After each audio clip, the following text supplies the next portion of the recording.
For 7 years, Daniel believed I would stay. He believed my loyalty meant permanence. He believed my silence meant acceptance.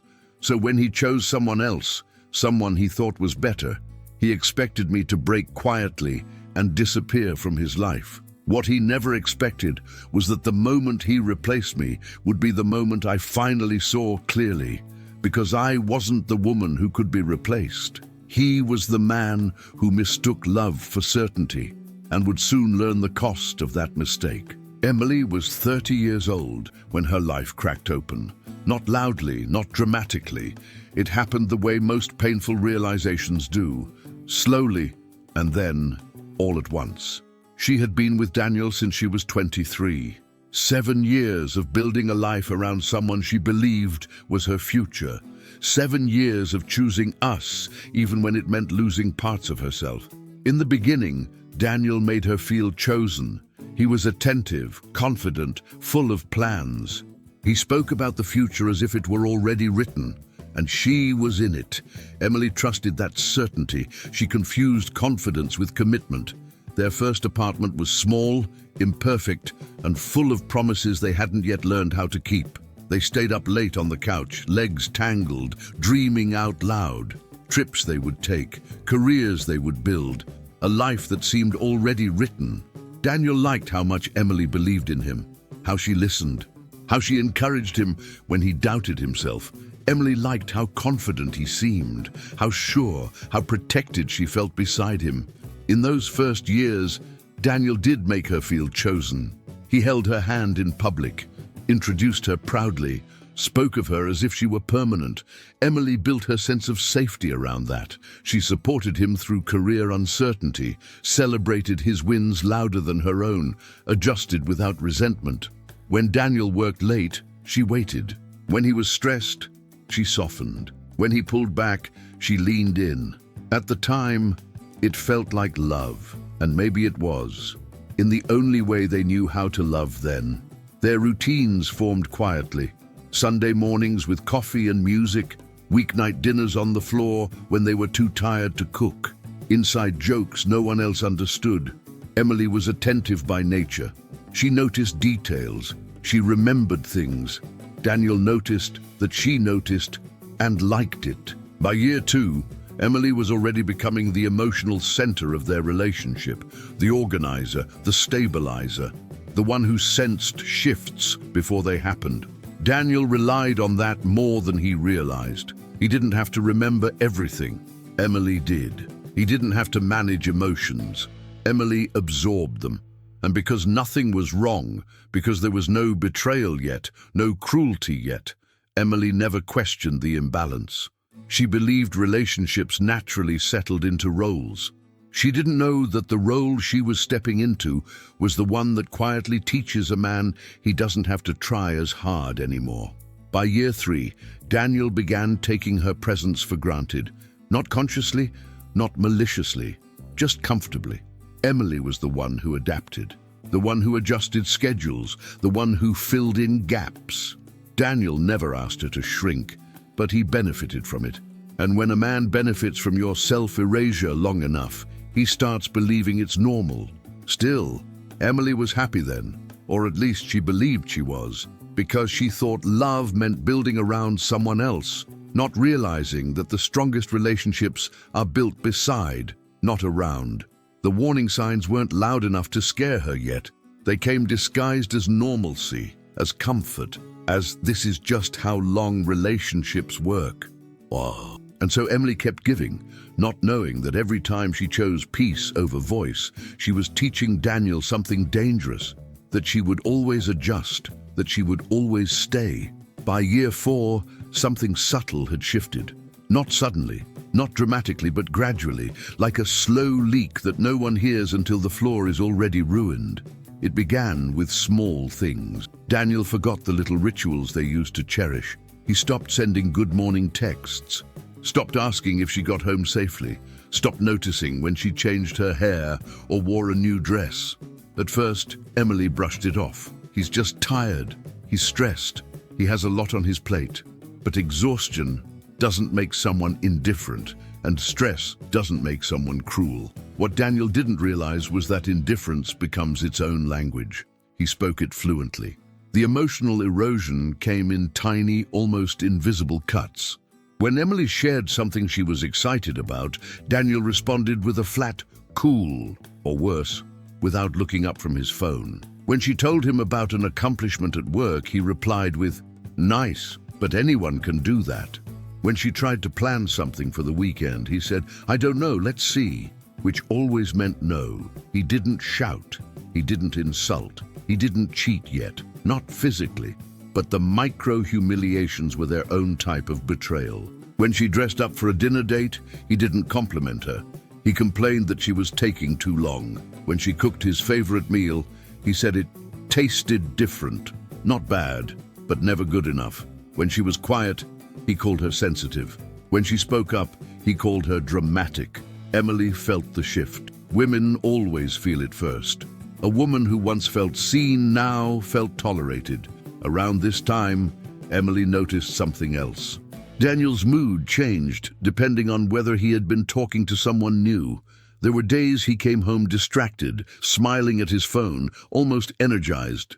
But when she asked how his day was, he replied dryly, "Same as always." He guarded his phone more tightly. He tilted the screen away from her. He turned off notifications. He accused her of being paranoid, even though she hadn't accused him of anything. That's when she understood. He wasn't worried about protecting his privacy. He was protecting his story, because men who are faithful aren't afraid of transparency. Men who are faithful aren't irritated by questions. Daniel's irritation spoke louder than words. By year 6, the relationship no longer looked like the one Emily had built in her mind. Daniel had stopped appreciating her, stopped seeing her, stopped acknowledging the weight she carried for the relationship. She handled their finances. She managed their home. She remembered birthdays, appointments, responsibilities. Daniel treated these things like automatic processes, like Wi-Fi, invisible, expected, only noticed when they fail. And when Emily finally expressed that she felt unappreciated, Daniel gave her the most harmful answer of all. "You're too emotional. Everything is fine." Fine. Fine is the word that kills women slowly. Fine means I won't reflect, I won't change, I won't consider that my actions hurt you. Fine means your feelings are an inconvenience. Emily began to see that the relationship she was trying to save was one Daniel had already abandoned emotionally. One night, Daniel came home late, not drunk, not disheveled, not guilty, just indifferent. Emily asked gently, "Everything okay?" He replied with a sigh, "Emily, you make everything a problem." She froze, because for the first time she recognized the pattern. He wasn't reacting to her question. He was reacting to the guilt he wouldn't admit. She wasn't the problem. Her presence was the mirror he didn't want to look into. And that's when she realized Daniel didn't want a partner. He wanted an audience. He no longer valued her. He valued her silence. The last micro-humiliation came unexpectedly. Emily had planned a small anniversary dinner. Nothing extravagant, just candles, music, and a home-cooked meal. Daniel forgot. He walked in late, didn't notice the candles, didn't smell the food, didn't ask why she was dressed up. He took his plate silently and said, "Can we not make a big deal out of everything?" Everything. 7 years. 7 years of love, effort, compromise, reduced to everything. Emily didn't cry, not then. She simply looked at him and saw for the first time the truth without illusion. He didn't lose interest in her. He lost interest in trying. And once a man stops trying, the relationship is already over. He's just waiting for the moment he feels brave enough to replace you. The night Daniel finally spoke the words, "I met someone else," Emily felt something unexpected rise inside her. Not panic, not desperation, clarity. On a quiet Thursday, Daniel walked into the apartment with a confident smile, the kind of smile men wear when they believe they've upgraded. "Emily," he said, "we need to talk." Her heart didn't drop. It steadied. "I've met someone," he continued. "She just understands me better. She's exciting. She supports me." Every word was a cut. But the deepest wound wasn't the betrayal. It was the arrogance. Daniel spoke as if Emily should accept the humiliation politely, as if she should hand him a congratulations card for replacing her, as if his happiness was the only one that mattered. He told her the other woman, Sophie, was more fun, more adventurous, more in tune with him. He didn't even notice how cruel the comparison was, how unnecessary, how childish. Emily listened, silent, still, and he mistook that silence for weakness. He assumed she was about to beg, cry, negotiate, offer to change. That's what entitled men expect. Instead, Emily simply said, "Thank you for being honest." Daniel blinked, confused. He wasn't expecting grace. He wasn't expecting composure. He wasn't expecting the calm confidence growing behind her eyes. In that moment, he believed he had won. He believed Emily was defeated. He believed Sophie was a prize. He believed he had traded up, and that was his greatest mistake, because in that moment, something finally aligned in Emily. She saw the pattern. She saw the imbalance. She saw the truth she had been avoiding for years. And Daniel, standing there so sure of himself, had no idea that this was not the end of her story. It was the beginning of his consequence. Because a man who treats loyalty like a guarantee never realizes he's the one who is easy to replace. After Daniel packed his things and left with the dignity of someone who thinks he's ascending, Emily sat alone on the edge of the bed. 7 years. 7 years poured into someone who discarded her like she was a phase he outgrew. She expected to cry. She expected to collapse. But instead she felt something unfamiliar. Relief. Not because she didn't love him, but because the version of him she had loved no longer existed. The silence that filled the apartment wasn't painful. It was clean. She walked through each room, touching the edges of her life without him. And the strangest thing happened. She felt herself coming back, her breathing steadied, her shoulders relaxed. The weight she had been carrying for years, the weight of tiptoeing around Daniel's moods, fell away in an instant. In that quiet moment, Emily understood something powerful. Daniel didn't free himself. She did. For the first time in years, Emily slept through the night, not because she wasn't hurting. Heartbreak has a way of settling in the chest like a bruise you only feel when you breathe too deeply, but because the tension she carried for so long was finally gone. In the following days, she didn't reach out to Daniel. She didn't ask where he was living. She didn't ask how he was doing. She didn't ask when he would return to pick up the rest of his things. Emily did the one thing Daniel assumed she wasn't capable of. She let him go, not loudly, not dramatically, not with anger, quietly. Silence can be a woman's most powerful decision, especially when she's been taught to apologize for taking up space. While Daniel posted pictures of new beginnings and finally feeling alive again, Emily rebuilt her life from the inside out. She cleaned the apartment, not to erase memories, but to reclaim the space. She returned to painting, slowly at first, as if rediscovering a lost language. She took long walks at sunset. She started journaling again. She bought herself flowers on Sundays, things she hadn't allowed herself to do while she was busy trying to hold Daniel's world together. Meanwhile, Daniel assumed her quiet meant she was waiting. He assumed she was checking his social media. He assumed she was plotting ways to get him back. He had no idea that Emily was already transforming into someone he wouldn't recognize, a woman no longer asking, "Why wasn't I enough?" but instead, "Why did I accept so little?" Her silence wasn't surrender. It was preparation. Emily didn't immediately feel strong. Strength came later. What arrived first was silence. Not the peaceful kind, but the unsettling one that forces you to sit with thoughts you've been avoiding for years. At night, she replayed conversations. Not the dramatic ones, the quiet ones, the moments she stayed silent when she should have spoken, the times she apologized when she hadn't done anything wrong. She asked herself questions she had avoided for a long time. Why did I accept so little? Why did I keep explaining behavior that hurt me? Why did I believe love required me to disappear? Some nights, Emily blamed herself. She wondered if she had been boring, too predictable, too forgiving. Other nights, she felt anger, sharp and unfamiliar, anger at Daniel, anger at the imbalance, anger at how long she had waited for someone who had already left emotionally. But beneath the anger, something deeper began to surface: awareness. Emily realized that the pain she felt wasn't only about Daniel leaving. It was about how much of herself she had abandoned to stay. She had silenced her needs, lowered her expectations, redefined disrespect as normal relationship fatigue. And that realization was both devastating and liberating, because if she had learned these patterns, she could unlearn them.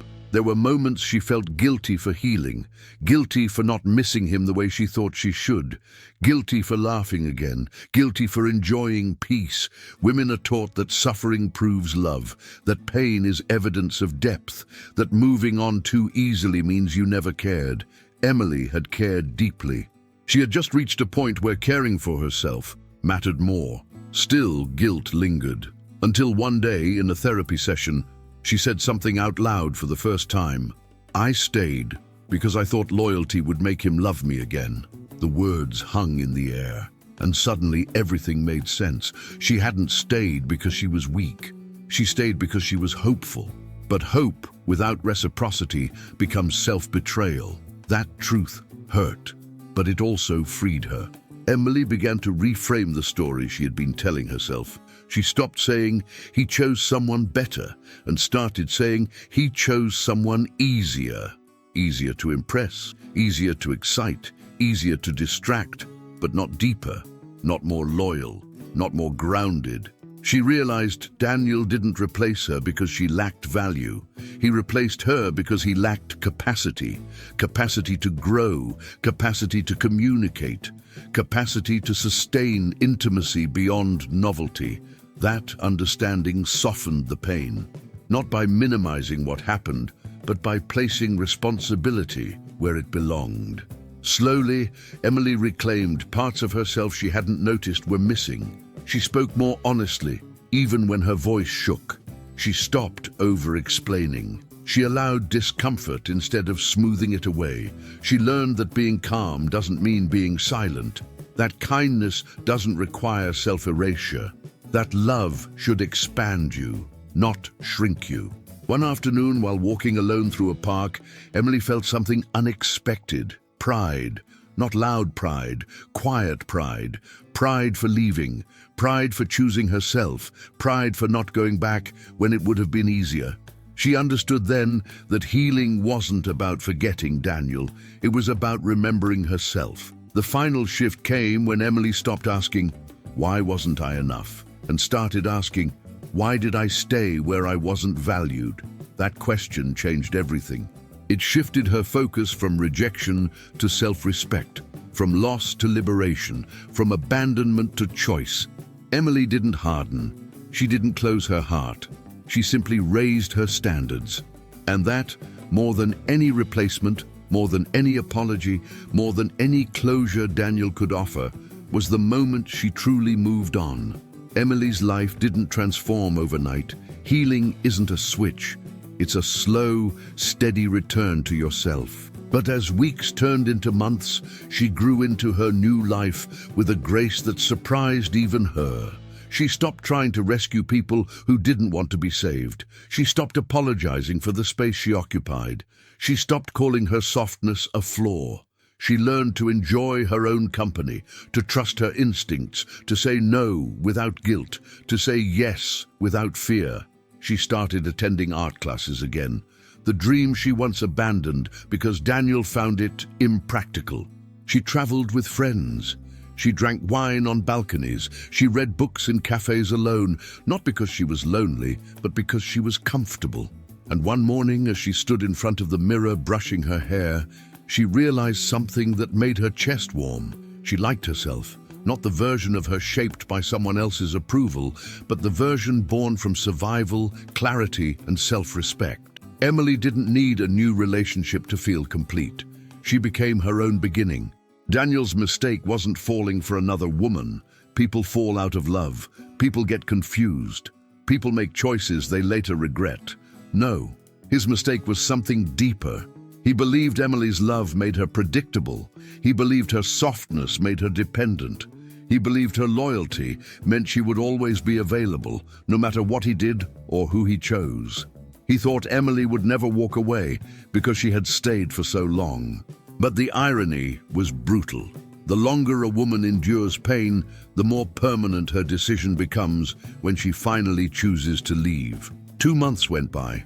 At first, Daniel was intoxicated with the excitement of his new relationship. Sophie made everything feel fresh, easy, adventurous. There were trips, photos, romantic captions, and constant validation. But new relationships built on comparison have short expiration dates. And Daniel changed, not in the way he imagined, but in the way Emily once feared. The little things he once criticized in Emily suddenly became things Sophie couldn't handle either. His impatience, his self-centeredness, his inconsistency, his emotional unavailability. Sophie didn't excuse it like Emily used to. She confronted it, called it out, questioned it, and Daniel realized something terrifying. Sophie wasn't better. She was just new. The novelty faded fast. The arguments became frequent, the excitement dimmed, the bubble burst. Daniel noticed Emily's absence in ways he didn't expect.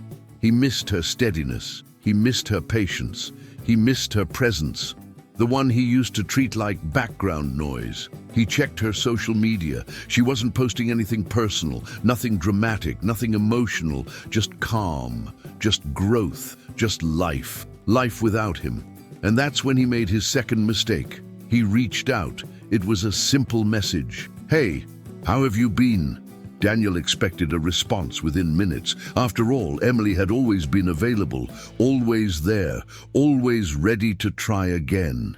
He waited. Minutes passed, hours passed, a day passed. No answer. The silence he once interpreted as weakness now tasted like consequence. And for the first time, Daniel felt something he never saw coming. He had lost access to the woman who once held him up. Daniel didn't panic immediately when Emily didn't respond. At first, he told himself she was busy. She always had been patient. She always came back. But days passed, then a week, and the silence started to feel different. It wasn't dramatic. It wasn't loud. It wasn't emotional. It was final.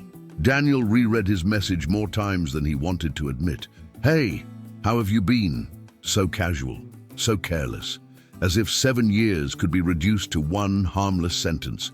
He sent another message, then another. Nothing. That's when discomfort crept in. He began replaying memories he had once dismissed. Emily making coffee in the mornings, Emily listening without interrupting, Emily adjusting her life to fit his without complaint. Things he had never thanked her for, things he had assumed were permanent. The realization unsettled him. Emily hadn't disappeared, she had withdrawn, and withdrawal hits harder than rejection. At the same time, his relationship with Sophie was unraveling faster than he expected. The excitement that once masked incompatibility was gone. Arguments replaced laughter, silences replaced affection. Sophie challenged him in ways Emily never did, not because Emily was weak, but because she chose peace over conflict. Now Daniel found himself exposed, confronted, and uncomfortable. He accused Sophie of changing. She accused him of never being emotionally present. And for the first time, Daniel heard words that sounded painfully familiar. Words Emily could have said, but never did. "You don't listen. You shut down. You expect everything without giving much back." Daniel dismissed them, but something inside him recognized the truth, and that recognition terrified him. Because if Emily had left quietly, if she had rebuilt herself without noise, if she had moved on without needing closure, then maybe he wasn't the one who upgraded his life. Maybe he was the one who lost it. Daniel finally saw Emily by accident. It wasn't planned, it wasn't dramatic. They crossed paths at a coffee shop near their old apartment, a place Emily hadn't visited in years because Daniel didn't like it. She was sitting by the window, sunlight on her face, laughing softly with a friend. Daniel almost didn't recognize her. She wasn't trying to impress anyone. She wasn't performing strength. She simply was. Calm, present, grounded, and something inside him cracked. He realized that the woman he thought was dependent on him had built a life that no longer included him. She hadn't replaced him. She had outgrown him. Emily noticed him a moment later. Their eyes met. She smiled, not with longing, not with bitterness, but with politeness, the kind you offer a stranger. That smile hurt more than anger ever could, because it told him everything. She was done. And Daniel finally understood the truth he had avoided since the beginning. He didn't trade up. He traded away the one person who loved him before he learned how to deserve it. Daniel froze for a moment inside that coffee shop, unable to process the version of Emily sitting in front of him. She wasn't bitter, she wasn't destroyed, she wasn't waiting, she was whole, and nothing could have prepared him for the weight of that. For a long time after she left the coffee shop, he sat in his car replaying one specific detail, her smile, that calm, polite, distant smile. It wasn't angry, it wasn't hurt, it wasn't cold, it was indifferent. And for a man who once believed Emily would always be his safety net, indifference was the deepest wound he could receive. Indifference meant closure. Indifference meant healing. Indifference meant he was no longer part of her story. 2 days later, he messaged her again. "Emily, can we talk?" He waited, refreshing the conversation, checking the app, pacing around the living room. Nothing. 5 hours later, he sent another message. "I'm sorry. I'd really like a chance to explain." Still nothing. Panic began to settle into his chest. Not the dramatic kind, but the quiet, suffocating kind that comes when you realize the door you once took for granted has finally closed. So he tried calling. No answer. He tried again the next day. Voicemail. He didn't know this version of Emily, the one who didn't chase, who didn't justify, who didn't check in, who didn't carry his emotional weight. And the truth hit him slowly, painfully. She wasn't ignoring him. She had moved on. A week after the coffee shop, Daniel showed up at her building.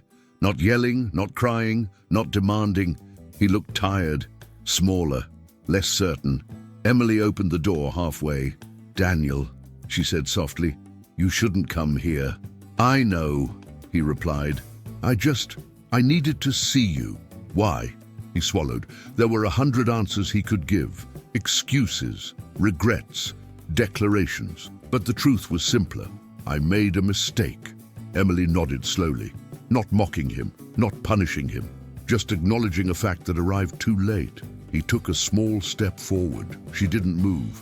"Emily, can we talk? Really talk?" For a moment, she studied the face she'd once loved, the man she once believed was her forever. But forever doesn't mean much when someone treats you like an option, and so she answered with the gentlest truth she had. "I'm glad you're realizing things, Daniel, but I'm not the woman who waits for you anymore." His face fell, not with anger, but with a quiet devastation he couldn't hide. "Is there someone else?" he asked. Emily shook her head. "No, there's just me." And that answer was sharper than any replacement, any competition, any revenge. Because Daniel finally understood, he didn't lose Emily to another man. He lost her to herself, to the version of her that refused to settle. And that was the moment he realized the truth that would follow him for years. He hadn't replaced Emily. He had replaced himself. She wasn't the one who was easy to let go. He was the one who was easy to get over. Daniel didn't argue. He didn't push. He didn't try to guilt her.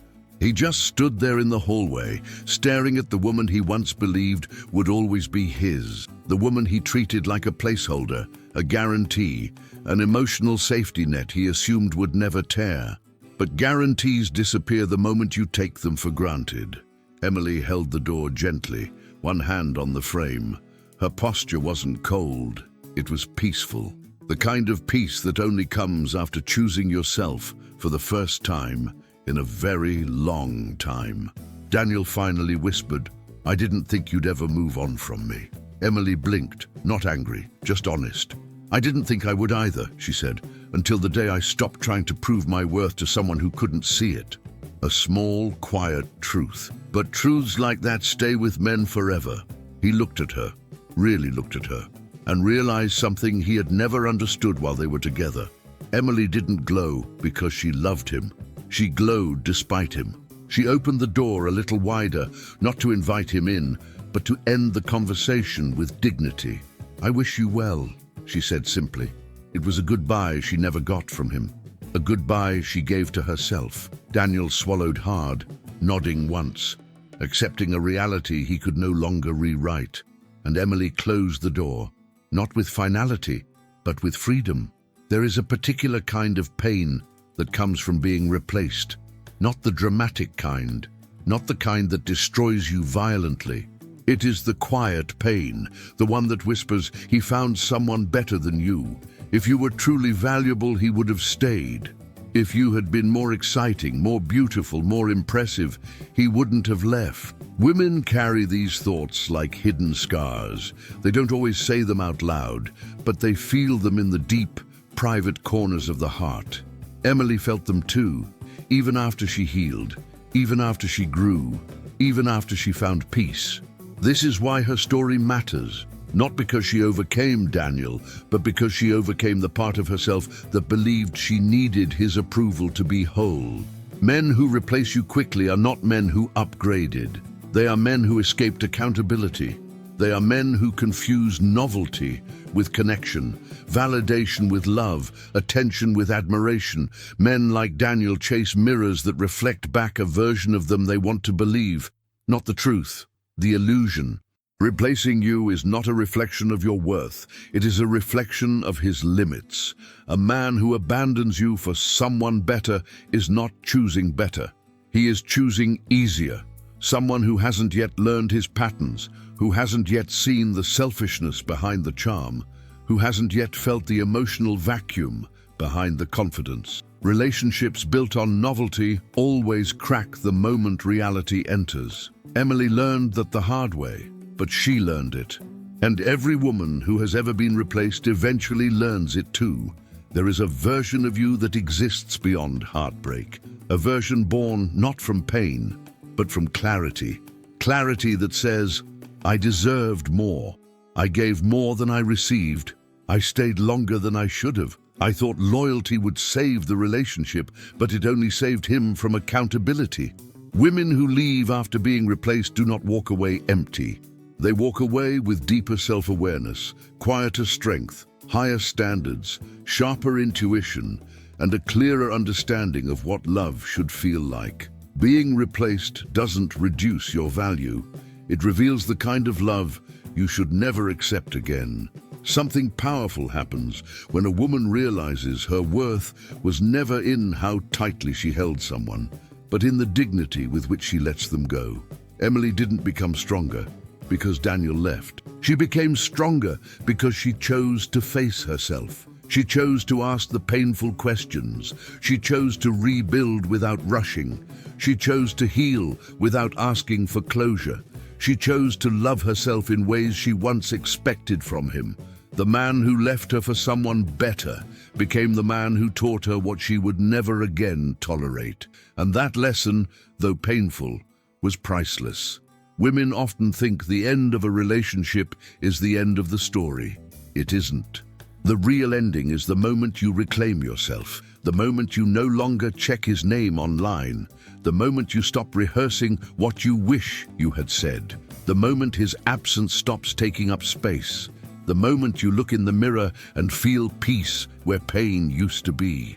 Emily reached that moment, not because Daniel apologized, not because someone new came into her life, not because time healed everything. She reached it because she allowed herself to grow beyond the version of her he tried to diminish. And every woman who has ever been replaced, abandoned, or overlooked has that same ability, even if she hasn't discovered it yet. Daniel didn't fall apart. Men like him rarely do. But he carried a quiet regret, not the loud, dramatic kind, the subtle kind that visits you in the quiet moments. He stayed in his relationship with Sophie for a while, trying to force something that wasn't built on real compatibility. Eventually, that ended too. And sometimes, late at night, Daniel replayed memories he once pushed aside. Emily's laughter, Emily's care, Emily's patience. Memories that now hurt not because she was gone, but because he realized who she became without him. He told himself he would reach out again one day, maybe when things calmed down, maybe when they were both older, maybe when she softened.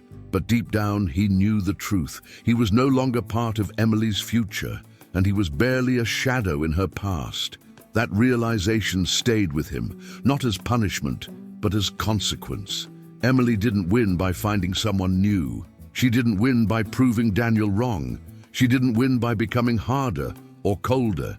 She won by choosing herself, by walking away from the version of her that believed she had to earn love through endurance, sacrifice, or silence. She won by returning to the woman she was always meant to be. And in the end, Daniel didn't lose Emily because she wasn't enough. He lost her because he never believed she could leave, but she did. And once she left, she never looked back. If you were replaced, it doesn't mean you weren't enough. It means he wasn't ready for someone real. Women like you, women who love deeply, who give fully, who stay loyal, who support, who try, are not replaceable, not truly. One day, the man who replaced you will learn that. But by the time he learns it, you won't care, because you'll be too busy living a life he never helped you build, but almost destroyed. And that, in the end, is the victory no one can take from you. If this story touched your heart, please subscribe to Stories We Tell, leave a like, and share it with someone who needs to hear it. Your support helps us keep creating stories about strength, self-respect, and new beginnings, because stories that restore dignity deserve to be told and remembered. Thank you for being here.